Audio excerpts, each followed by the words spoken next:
While these clues are entirely thought-provoking and some are quite convincing, there has to be a simpler explanation. And so let's go back to Sgt. Pepper's. If we look at the outtake photos from the cover shoot, we can clearly see how they tried many different poses. Paul isn't always holding the clarinet. Sometimes it's a brass instrument. And notice how Paul moves around the set. He's not always in the middle, nor does he always stand under the supposed death hand. For a number of shots, Ringo takes his place. It wouldn't matter where Paul was standing, because there were still clues on the cover. William Frederick Shepherd, before he became Paul McCartney, he was already on the cover, and the date was already on the cover if you diverge it, and you can also see the original 4 Beatles.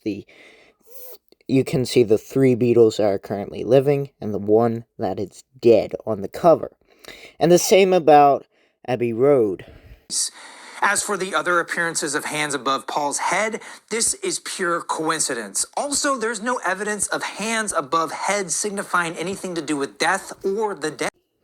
The image is from the Canyons of Your Mind video. Anyway, excuse me. So, the symbolism of hands above people's heads, it doesn't necessarily have to be above Paul's head, but it commonly is, because it symbolizes lowering a casket. And that was the final symbol, that was the symbol that the priest gave when Paul McCartney was buried, and they made sure no tombstone was shown, like Paul McCartney's mother, Mary McCartney. The date on the bass drum head doesn't hold up when you convert it to the UK standard format of day, month, then year. So it would actually read September 11th, which is a whole other can of worms. And I just put that image because it's funny. Anyway, so basically the reason why it doesn't hold up in British Standard Time, British standards of the dates, that's because it doesn't say November 9th, 1966. Instead, it says September 11th, 1966. while Paul didn't die on November 9th, it is an important date for John Lennon, as that's the day he met Yoko Ono at the Indica Gallery in London. As for the guitar made of flowers, according to photographer Peter Blake, that was an impromptu suggestion from one of the assistants during the shoot. The arrangement of flowers forming the word Paul is also a coincidence. I'll do a whole image on who this actually is. With the arrangement with how the flowers are being a coincidence, we don't really need to disprove this because, well, someone had chosen Paul, questioning if that was really Paul, because they weren't sure, and they kept asking, but no one would give the right answer or the correct answer or any answer for that matter. And for Paul's OPD patch, when we look at alternate gatefold photos, we can clearly see that the patch actually stands for Ontario Provincial Police, or OPP. And again, the back cover photo was simply the favorite choice out of a series of photos. So any connection or meaning was purely coincidental. Same goes for where George is pointing. While it does say OPP, I would argue that he purposely made it look like it said officially pronounced dead or OPD. Moving to the music, the simplest explanation for the Beatles singing Billy Shears is that it's a rhyme for years, as Paul told Rolling Stone magazine in 1974. As for A Day in a Life, this can be disproven by multiple things, and I'll provide those multiple things now.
The car crash allusions in that song were based on the death of Tara Brown, who died when he crashed his sports car into a lamppost. Was it about Tara Brown? No.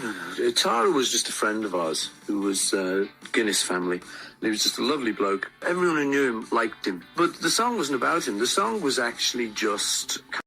The cover of Magical Mystery Tour is easily debunked by the fact that if you actually watch the TV special, it becomes abundantly clear that the walrus was actually John, not Paul.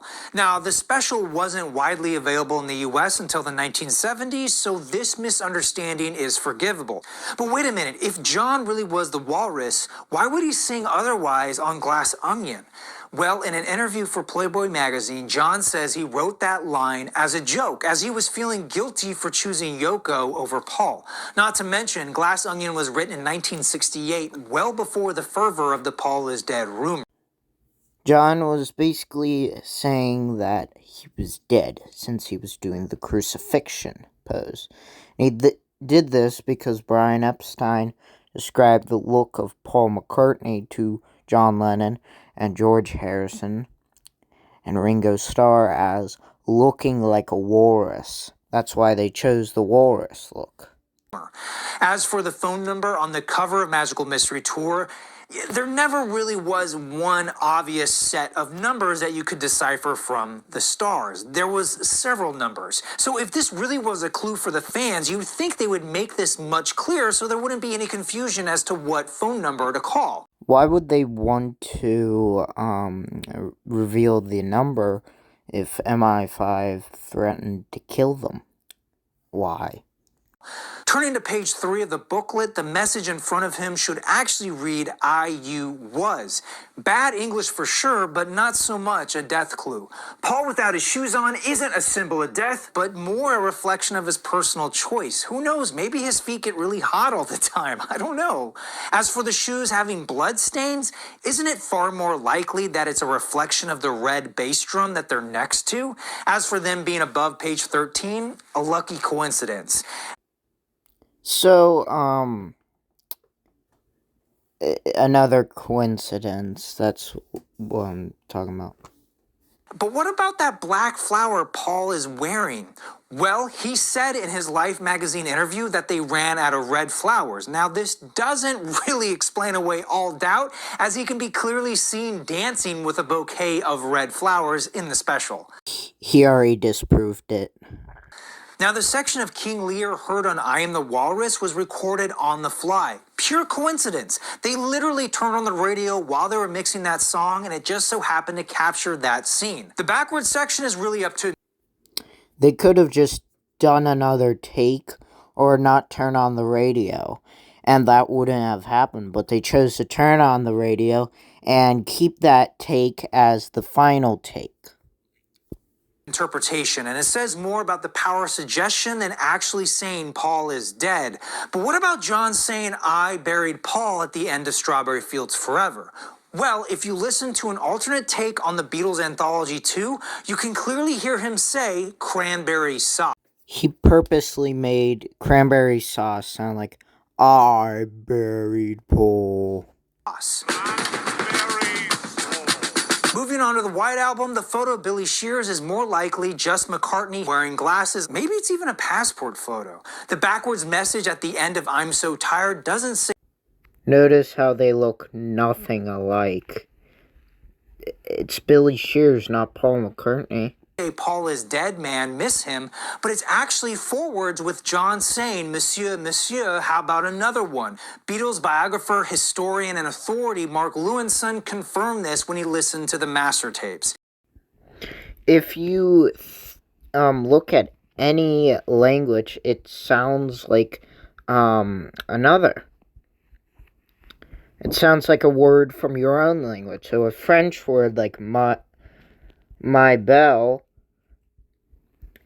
which is a French type of thing, French dialect, it could sound like the English words my and belle. So that kind of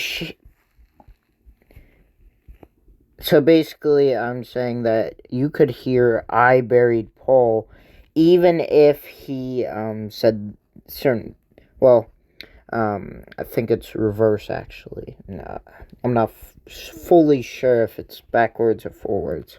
However, I can't explain away the eerie coincidence of Turn Me On, Dead Man on Revolution 9. It is what it is. Moving on to Abbey Road, Fred LeBour admits to making up all the clues he listed in his 1969 newspaper article. As for Paul being barefoot, it was a hot day out and he kicked off his sandals to be more comfortable. Outtake photos confirm this, and they also dispel any significance with the way he's walking.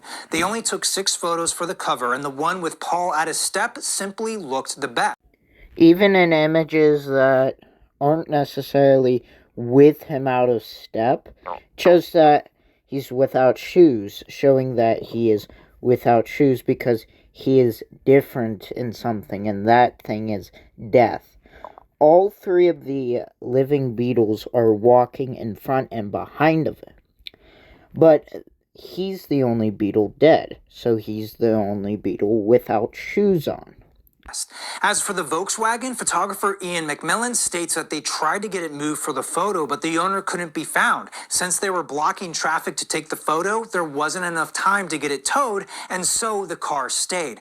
And by the way, the license plate actually reads 281F. But what about the first Paul is dead rumor back in 1960? So, they could have recorded the next day, or they could have, recorded, put it somewhere else, or just had done a different cover. They chose to do that cover. 7. Paul's Mini Cooper was involved in an accident, but he wasn't in the car. It was being driven by Robert Frazier's assistant while Paul was traveling in another car with Mick Jagger.